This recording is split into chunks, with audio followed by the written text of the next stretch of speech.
eu sou a professora Rafaela Lima e na aula de hoje a gente estuda um pouquinho mais sobre ecossistemas brasileiros.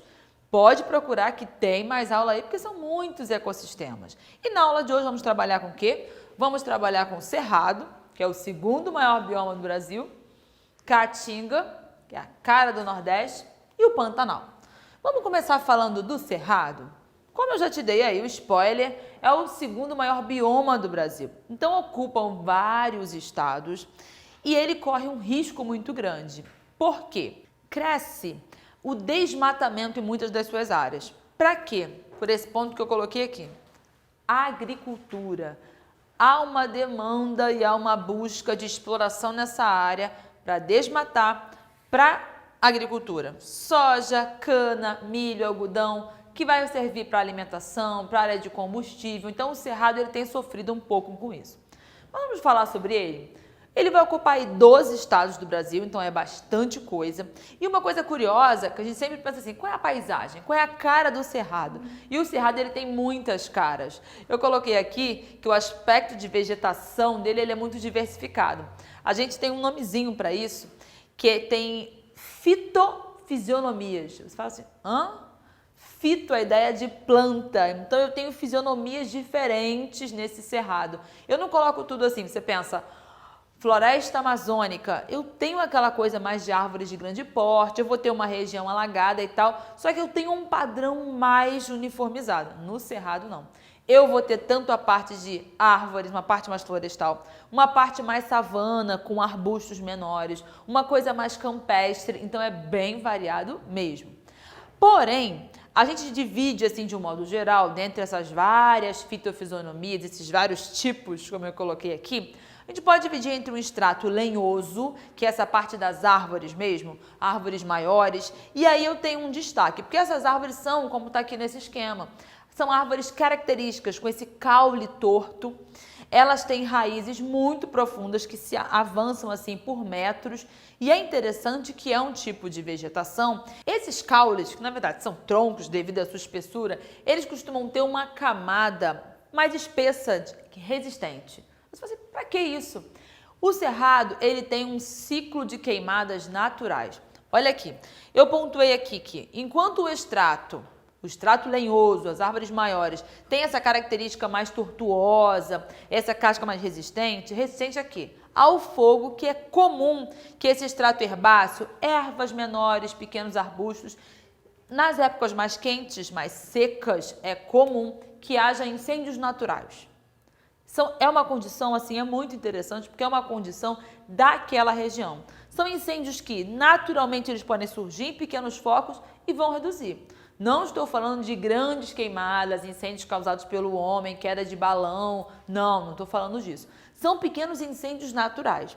E isso é tão natural e é tão interessante que existem algumas espécies que as suas sementes, elas só germinam após passar pelo processo do fogo. Para você ver que é uma relação realmente muito natural. Então, esses caules assim tortuosos, eles têm essa característica. Eles têm as raízes profundas, alcançando água nos locais mais distantes e eles são resistentes a essas queimadas. Então, tem aquela queimada, esse tronco, ele resiste, então passou aquele tempo, ele volta a florescer e está tudo certo. E boa parte dessa vegetação que queimou e sumiu, desse extrato herbáceo, ele volta depois, eu tenho um banco de sementes no solo e a vida continua, para você ver que é algo equilibrado mesmo desse ambiente. E aí, falando também do cerrado, vamos falar de clima, né? O clima do cerrado a gente chama de um clima tropical bem marcado, onde eu tenho aí um inverno muito seco e um verão mais chuvoso. Isso é uma marca assim bem característica do cerrado.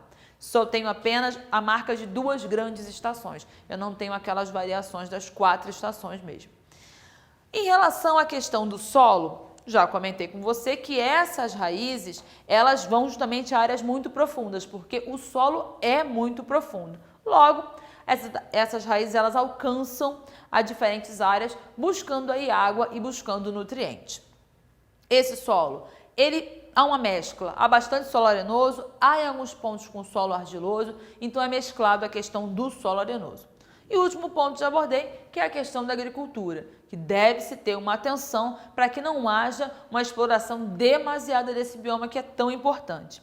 a gente destaca como fauna a relevância aqui no Cerrado, tamanduá-bandeira. Tem uma diversidade incrível de insetos nessa região, o que acaba atraindo uma grande diversidade de aves também, tá? Então o Cerrado é rico em biodiversidade aqui no Brasil. Vamos avançar um pouquinho? Vamos falar um pouco então dela, da caatinga? A caatinga, ela se situa na região do Nordeste do nosso país, mas no interior do Nordeste, já que na costa, boa parte está aí a Mata Atlântica. E aí, quando eu falo de caatinga, esse cenário, né, a gente lembra logo de cacto, um ambiente mais seco, e é verdade, o clima característico dessa região é um clima semiárido. Pouca chuva, seco, e é interessante porque as espécies que ali vivem são perfeitamente adaptadas a esse tipo de ambiente. A gente fala que nesse tipo de ambiente existe uma vegetação xerófita. Xero significa seco, ou seja, adaptadas a pouca disponibilidade de água. Uma das mais famosas está aí o cacto, mandacaru, que é um tipo de planta que reserva no seu interior a quantidade de água, tendo então uma tolerância para suportar essa escassez de água. A outra característica dessa vegetação são vegetações baixas. Eu não tenho tantas árvores grandes, de grande porte na caatinga. Eu formo algumas ilhas de vegetação e, para lidar com a escassez e com a seca, é comum que haja perda de folhas, dando uma impressão de que aquelas árvores estão mortas. Mas quando chove, né, nos períodos aí de chuva, é impressionante a mudança. Muitos têm a impressão de que a caatinga ela é sempre muito seca, muito amarela, que não passa disso. E quando chove, a vida volta assim com abundância, folhas, flores. É muito interessante essa diversidade aí que acontece. Porém, essa chuva ela é bem escassa. Por isso acaba que a maior parte do tempo a paisagem ela mantém aquela aparência realmente de seca, de escassez de água. E se eu tenho que lidar com pouca água, eu tenho que achar onde tem essa água. Logo, essas plantas, elas têm raízes profundas, justamente para eu alcançar essa água que está longe ali da superfície, já que é muito escasso. Avançando um pouco mais, vale falar que o tipo de solo da caatinga é um solo bastante seco, né? É um solo muito pedregoso, o que também oferta uma limitação para que algumas espécies cresçam em meio a esse ambiente. Um diferencial é que o solo da caatinga ele é rico em minérios.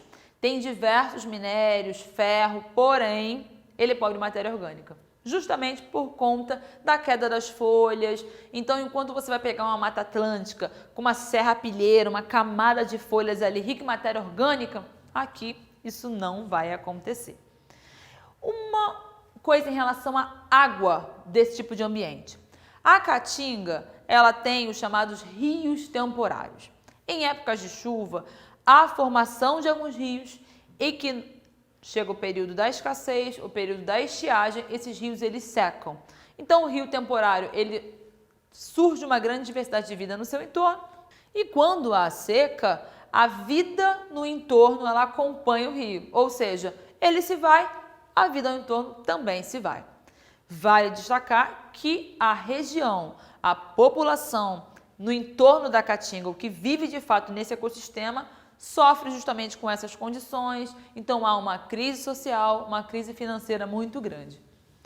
Vamos falar então de Pantanal? O Pantanal é uma das maiores planícies alagadas do mundo e ele tem como destaque uma grande diversidade de peixes e, por consequência, de aves, justamente por sua característica dessa abundância de água.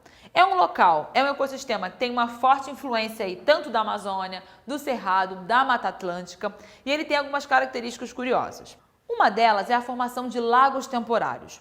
Como há uma movimentação dessas águas, em alguns momentos há uma volta, esses lagos secam, esses lagos voltam, então há a formação de alguns lagos temporários. E que vantagem isso traz? Esses lagos acabam sendo uma ilha, pequenas ilhas e acumulados de peixes que, estando ali aquele lago ativo, servem de alimento para outros animais e quando esse lago seca, aqueles peixes que ali estão, eles morrem, mas viram matéria orgânica. Então acaba sendo um solo muito fértil, justamente por esse período cíclico do surgimento desses lagos que vão e que voltam. Vamos falar um pouquinho do clima do Pantanal? O clima do Pantanal, ele é um clima tropical. Então, são duas estações bem marcadas. O inverno seco e um verão muito chuvoso. A umidade relativa anual é muito grande, justamente pela alta evapotranspiração dessa região. Tranquilo? Pontuamos, então, características do Cerrado, bem diferentes aí da nossa querida Caatinga, e fechamos, então, no Pantanal, uma das maiores planícies alagadas de todo mundo. Vem mais ecossistemas brasileiros por aí. Fique conosco e até a próxima. Tchauzinho!